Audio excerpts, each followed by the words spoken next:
I want you to picture a war zone. But I'm not talking about trenches or drone strikes Yeah. or lines on a map. I want you to picture a war between a human being and a piece of iron. That sounds pretty abstract, almost like a metaphor, man versus nature. It does, Uh, right? But in the story we're looking at today, it is incredibly literal. We're mm. talking about riots. We're talking about factories being fortified like they're actual castles. And we're talking about inventors being, and this is allegedly secretly drowned by city councils because their inventions were just seen as too dangerous. It's a violent, violent image. It is. And it's so important because when we usually talk about the Industrial Revolution, we get this really sanitized version. We see the steam engine, we see the GDP charts going up and to the right. And we just think, progress. Exactly. We don't see the blood on the factory floor. Which is why today we are doing a deep dive into a text that absolutely refuses to look away from that violence. We're going back into Karl Marx's Capital, Volume 1. Specifically, Chapter 15, Parts 5 through 7. This is the big section on machinery and large-scale industry. And I have to be honest with you, I haven't read this since college. And even then, I think I probably skimmed it. Yeah. Going back into it now, it felt less like an economics textbook and more like a Gothic horror novel. It definitely borrows from that genre. I mean, Marx is constructing a very specific narrative here. He's tracing the life cycle of the machine in the 19th century. Right. And the mission for our deep dive today is really to follow that arc. We're going to watch the machine evolve. It starts as this physical thing that workers try to murder it, literally kill the machine. Then it becomes more of an economic weapon, something used by the bosses to crush the workers' spirits.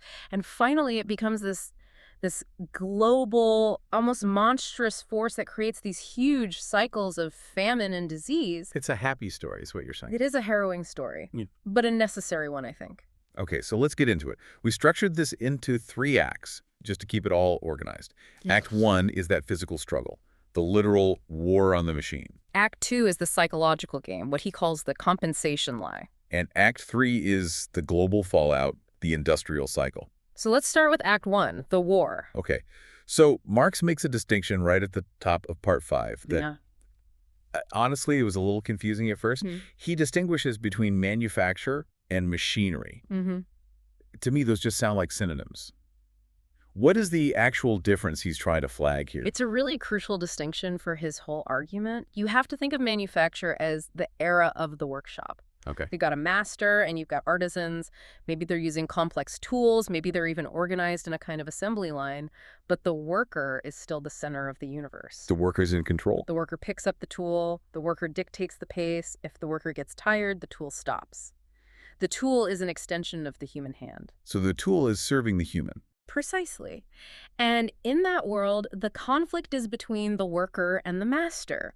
They argue over wages, they argue over hours. It's a human-to-human conflict. But in the age of machinery, that all changes. It shifts fundamentally. Marx says the worker is no longer fighting the boss directly. The worker is now fighting the instrument of labor itself. The machine becomes the enemy. The machine becomes the material mode of existence of capital. It just stands there on the factory floor, a physical competitor to the worker. It doesn't get tired. It doesn't need to eat. And it sets the pace. You don't work the machine works you. And this isn't just some philosophical point he's making, right? He brings up these wild historical examples of people realizing this threat and basically freaking out. Oh, the backlash was immediate. And it was violent. I was reading about the ribbon loom. This was back in Germany and the Netherlands in the 17th century. Yes, the ribbon loom, or some people called it the band mill. It was a machine that could weave multiple ribbons and lace trimmings all at once. It could do the work of several people. And in the 1600s, this wasn't seen as some cool new gadget. No, it was seen as a catastrophe, an existential threat. The source material mentions the Municipal Council of Danzig. And they didn't just ban the machine, they were terrified of it. They were terrified of the people. The council suppressed the machine because they did the math. They figured it would create so many beggars, so much unemployment, that the city would just collapse into chaos. And that's where that dark historical footnote comes in. Right, where Marx adds, though he notes it might be apocryphal, that the council had the inventor secretly strangled or drowned, just to make sure the idea died with him. That is just... It's insane. Can you imagine a city council today? We've got a new AI update, but we're going to drown the developer in the river just to be safe. It seems so extreme to us, but it shows you what the stakes felt like then. They understood something that maybe we've forgotten. technology isn't neutral. It completely disrupts the social order. He mentions another one in London in the 1630s. The wind-driven sawmill. A Dutchman built it near London, and a mob destroyed it. They burned it to the ground. They just couldn't let it stand because they knew it meant their own obsolescence. And then there's Everett's wool shearing machine in 1758. Right. Everett builds this machine to shear wool. It's water-powered. It's efficient. And what happens? 100,000 people who had been thrown out of work or were afraid they would be, they burned it down. 100,000 people. I mean, that's a staggering number. That's not a protest. That's an army. It is an army. And this brings us to a group that I think is one of the most misunderstood in history, the Luddites. Okay, yes, we absolutely have to talk about the Luddites. Because if I call someone a Luddite today, I'm insulting them. Oh, absolutely. I'm saying they're a grandpa who can't figure out how to use the TV remote. Or they're just, anti-science, anti-progress. That is the modern PR spin on the term. It's become a synonym for backward. Right. But Marx looks at the Luddite movement, which, rocked the English manufacturing districts in the early 1800s very differently. He doesn't see them as idiots. Not at all. He sees them as people who are in the middle of a very painful education. An education in what? An education in identifying the real enemy. Marx argues that the Luddites were in this kind of transition phase. They were still attacking the material instrument, the power loom, the shearing frame. They thought, if I smash this machine, I get my job back, my kids get to eat. Which, on a purely local level, makes a certain kind of sense. If the machine is broken for a little while, they need you to weave by hand again. But that's a short-term fix. A very short-term fix. Marx says they had to learn, through bitter experience, to distinguish between the machine itself and the social form that exploits it. It's not the steam engine that's the problem. It's the fact that the steam engine is owned by a capitalist who uses it to starve you. So it took decades for them to shift their attack from the physical object to the system of property itself. Exactly. He sees the Luddites as a necessary, if brutal, step in that learning process. He calls it a rough and ready way of fighting. It was. But it also gave the government, which was the anti-Jacobin government of the time, this massive excuse for repression.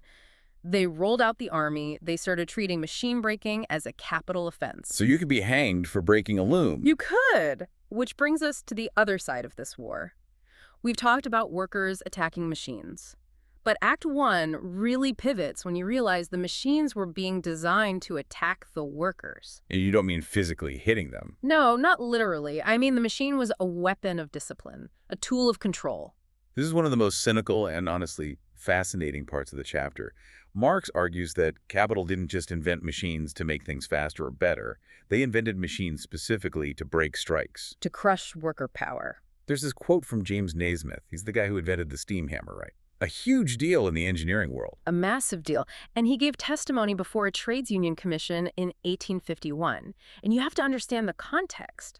The engineers, the skilled workers, they were on strike. And they had leverage. They had a ton of leverage because they had specialized skills. You couldn't just pull someone off the street to replace them. Right. If I'm a master craftsman, you need me. I can demand higher wages. I can set terms. Exactly. So Naismith says explicitly that the strike forced him to think. And his solution was to introduce self-acting machinery. He says, and this is a direct quote, the whole class of workmen that... Right. And he writes about the self-acting mule, a spinning machine. And he calls it a creation destined to restore order among the refractory hands. Refractory. That's a word you use for a stubborn child. Or, well, a mule. He views the workers as unruly biological components that need to be tamed. Ure has this incredible line where he says that when capital enlists science, the refractory hand of labor will always be taught docility. Docility. That's the goal. A docile workforce. A workforce that can't strike, can't complain, and can be replaced in an instant. The machine is the ultimate strike breaker. It doesn't negotiate, it doesn't get sick, it just runs. So that's Act 1. The physical war is, for all intents and purposes, won by the owners. The riots are crushed, the machines get installed, and the skilled workers are replaced by docile machine tenders. But you can't just run a society on pure brute force forever. You need a story. You need a narrative to tell people so they accept their lot. So they don't burn your house down. Which brings us to Act 2, the compensation lie. Or, as the economists of the time called it, the theory of compensation. This part of the chapter is heavy on the theory, so help me unpack this. The mainstream economists, guys like James Mill, McCulloch, They saw all this displacement. They saw people losing their jobs to machines. What was their defense? How did they justify it? Their defense was remarkably similar to what you still hear today when people talk about AI or automation. They would admit, yes, of course, the machine displaces workers in the short term. Right. But, they argued, this process necessarily sets free an equal amount of capital, and that free capital will just naturally be used to hire those same displaced workers back, maybe in a new industry. So the logic is, I fired 10 guys, I saved their wages. That money I saved is now free to go create 10 new jobs somewhere else. It's a zero-sum game, but in a good way. Everyone just gets reshuffled. That's the pitch. They claimed that introducing machinery doesn't actually reduce the overall fund available for paying wages, it just moves it around. And Marx, he absolutely hates this argument. He just thinks it's a lie. He thinks it's a deliberate, self-serving fallacy, and he breaks out the math to dismantle it. Okay, let's walk through this math slowly, because I think it's easy to gloss over. He uses a carpet factory example. Right, so let's do the numbers. Imagine a capitalist, a carpet manufacturer. He has a total capital of 6,000 pounds that he uses in a year. He splits it 50-50. Okay, so 3,000 pounds goes to raw materials, wool, dye, that kind of thing. In Marx's terms, that's constant capital. Correct. And the other 3,000 pounds goes to wages for 100 men. That's variable capital, the part that pays people. Got it. 3,000 pounds for stuff, 3,000 pounds for people. Simple enough. Now the capitalist decides he wants to modernize. He fires 50 of those men. And he buys a machine that costs 1,500 pounds. Okay, so he saves the wages of those 50 men, and those wages would have been 1,500 pounds, right? Half of the total wage bill. Exactly. And the economists of the day would say, look, that 1,500 pounds he would have paid in wages is now set free. It's free capital. But Marx just asks a very simple question. Is it really? Where did the money actually go? It went into the machine. It's not free at all. It is now locked up in the physical form of a steam engine or a new loom. It has been converted. It's transformed from variable capital money that could be used for wages into constant capital, which is machinery. You cannot pay a worker with a cog or a piston. So the fund for paying humans has actually shrunk. It's not the same size, just in a different place. It's smaller. Drastically smaller. Before, 3,000 pounds was available for wages. Now, only 1,500 pounds is available for the remaining 50 men. The other 1,500 pounds is physically trapped in the machine. It's been taken out of the labor market. Well, wait, let me play devil's advocate here for a second, because this is the argument I always hear. Someone had to build the machine, right? So doesn't that 1,500 pounds go to the machine maker, and doesn't he then hire people? That is the classic counter-argument. It's the next layer of the theory, and Marx addresses it head-on. He says, yes, of course, some money goes to the machine builder. But think about it logically. Right. If the machine costs 1,500 pounds to buy, that price has to include multiple things. It includes the raw materials to build it, the iron, the steel. It includes the profit for the machine maker. And then it includes the wages of the machine builders. Right. So only a fraction of that 1,500 pounds is actually going to wages for the guys who built the machine. Exactly. If the machine maker paid out the full 1,500 pounds in wages, he wouldn't make any profit, and he wouldn't have been able to buy the steel in the first place. So you fired 50 carpet weavers who were getting the full 1,500 pounds in wages. And maybe, at best, you created, what, 500 pounds worth of new wages for a few mechanics? Something like that. The net result is still a massive loss of employment. The math just doesn't add up to full compensation. It can't. And this is where Marx gets really, really bitingly sarcastic. He starts talking about what is actually set free in this transaction. It's not the capital. No, it's the worker. The worker is set free from his employment. He is set free from his means of subsistence. It's such a cruel pun. You are liberated from your dinner. You are freed from having a roof over your head. And not only that, but those 50 workers who were just fired, they were consumers. They used to buy bread and shoes and clothes. Now they are non-buyers, so their unemployment creates a ripple effect, crashing demand in other sectors. It's a downward spiral. It can be. And the economists of the day just wash their hands of it. Marx compares their logic to Bill Sikes. The murderer from Dickens' Oliver Twist. That's the one, the guy who beats his girlfriend to death, a truly charming character. Yeah. Marx imagines the economist standing in court, just like Bill Sikes, and Sikes says, "Gentlemen of the jury, yes, this throat has been cut, but it wasn't my fault, it was the knife. Are you going to blame the knife? Because if you blame the knife, you're blaming progress." That is such a brazen deflection. Don't blame me for the murder, blame the physics of the blade. But that was the economic orthodoxy. Their argument, stripped down, was Any suffering is caused by the machine itself, which is presented as this neutral, natural force. If you complain about the suffering, you are complaining about the machine. And if you complain about the machine, you must want us all to go back to living in caves. Therefore, shut up and starve. It's a perfect ideological trap. But Marx notes that this huge mass of displaced people, it didn't just vanish. It fundamentally changed the structure of society. He pulls up the census of 1861 for England and Wales.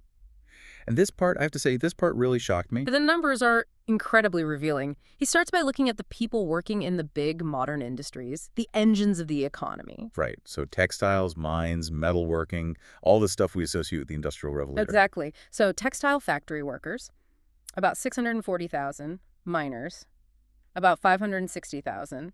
Metal workers, around 400,000. Okay, numbers. But then he looks at another category, the servant class. Maids, butlers, cooks. Footmen. Yes.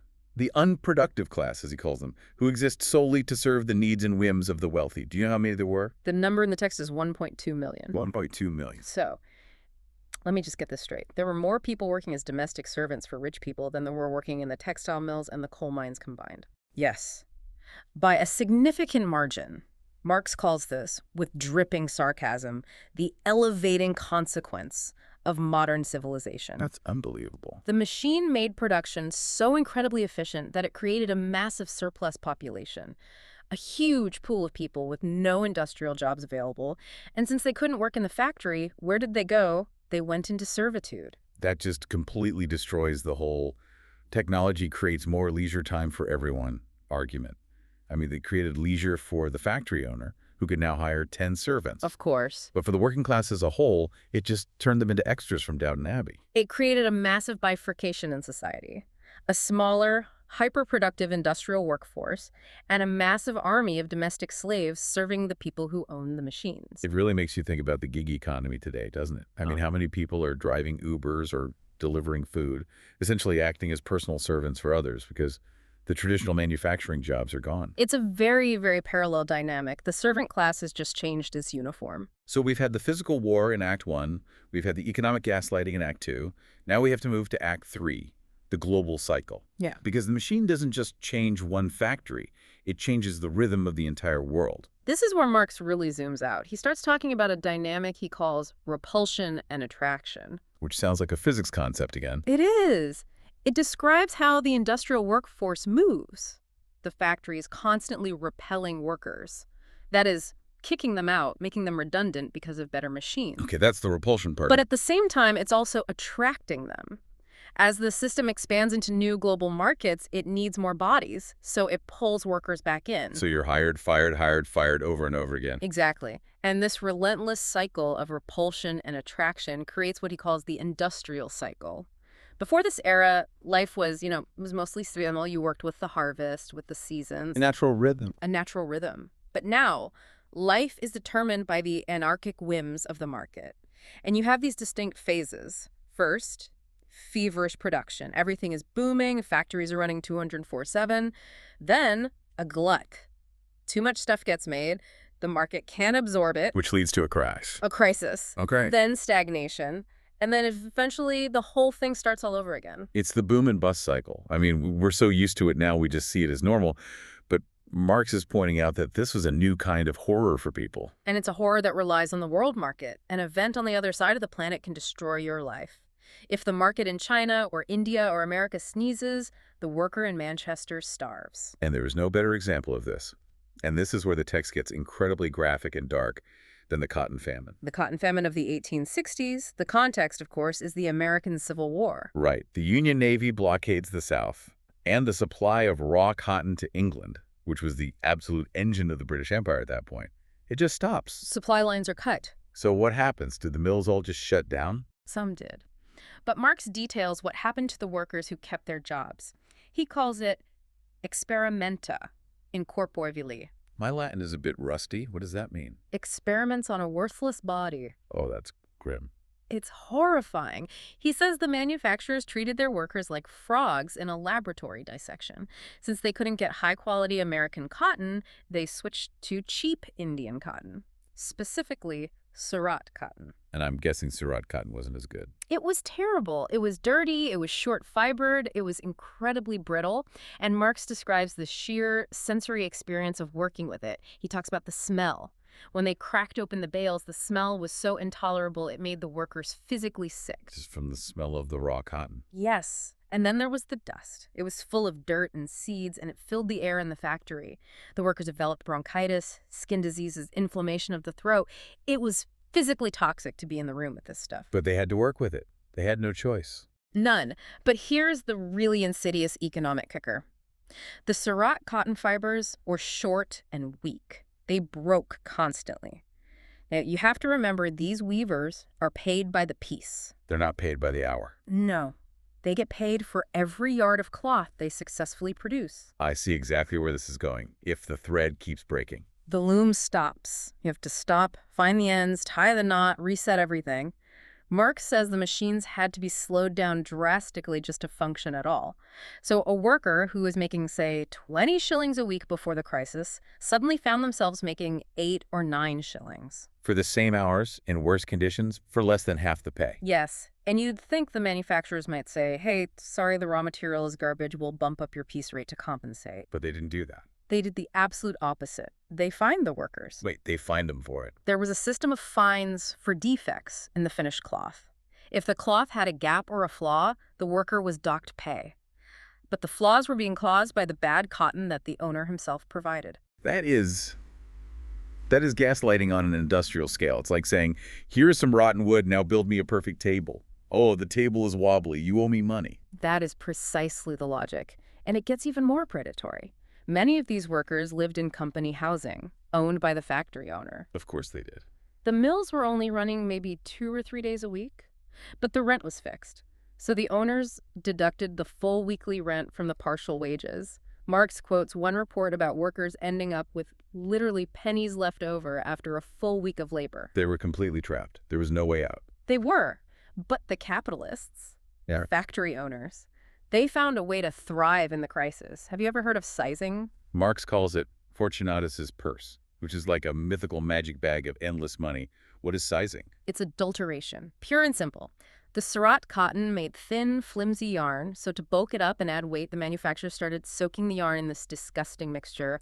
Flour, china clay, Epsom salts, all sorts of chemicals. So they were basically weaving clay and paste into the shirt. Essentially, yes. Marx cites a specific case where a piece of cloth that was supposed to weigh 8 pounds actually contained over 2 pounds of this size. So 25% of the product the consumer was buying was just dirt and paste. And they sold it as if it were pure cotton. They sold it as cloth. And get this, they even bragged that they were selling the finished cloth for less per pound than what the raw cotton cost them. How is that even possible? Because they were selling clay at the price of cotton. If you buy a pound of cotton for 6 pence and you add a pound of dirt that costs you basically nothing, and then you sell the 2-pound mix for 10 pence, you've made a huge profit. So the consumer is getting scammed, the worker is being poisoned by the dust and fined for the breakage, and the owner is making a fortune selling mud. That is the genius of capital in a crisis. The machine age allows for this incredible level of manipulation and exploitation, and the social cost was just horrific. Marx ends this section by talking about the rise of unfortunate females. He's talking about prostitution. Yes, sex work. He points out that during the cotton famine, in these respectable, church-going English towns, prostitution skyrocketed. Young women, fired from the mills or just starving on half wages, had no other way to survive.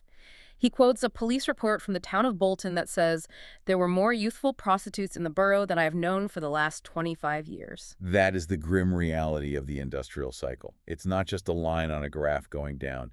It's families breaking apart. It's health being destroyed. It's people being forced into impossible choices. Marx sums it all up by looking at 45 years of the British cotton industry, from about 1815 to 1860. And he finds that out of those 45 years, only 5 years were truly prosperous and stable. 5 years. The other 40 years were either crisis, stagnation, depression, or outright war. 5 years of stability out of 45. Yeah. That's the track record of the system. That is the system the machine built. So we've gone from the smashed loom in Act 1 to the mathematical lies of the compensation theory in Act 2 to this global nightmare of the cotton famine in Act 3. What is the big takeaway here?